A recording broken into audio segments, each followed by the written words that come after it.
Sa pagpapatuloy ng Police News Network, nasamsam ang mahigit 2 milyong pisong halaga ng shabu ng mga tauhan ng Eastern Police District mula sa isang newly identified high-value individual sa isinagawang bypass operation sa barangay Nangka, Marikina City. Yan ang ibabahagi ni Patrolwoman Ivy Corporal. Muling nasakot din ng mga operatiba ng Eastern Police District sa isinagawang bypass operation ang isang sospek na dati nang nahuli sa kasong droga sa barangay ng Marikina City. Kinilala ang sospek na si alias Rubin, 32 anyos, residente ng San Mateo, Rizal at ngayon ay newly identified high-valued individual. Nakuha sa kanya ang 295 gramo ng hinihinalang shabu na nagkakahalaga ng 2,006,000 pesos.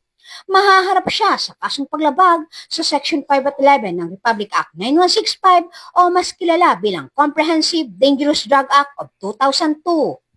Ayon kay Police Brigadier General Aden Lagradante, ang tagumpay na ito ay patunay na patuloy ang pinagting na kampanya ng Eastern Police District laban sa iligal na droga. Mula dito sa Metro Manila, ako po ang inyong PNN correspondent, Patrolwoman Ivy Corporal, alagad ng batas, tagataguyod ng Balitang Pulis.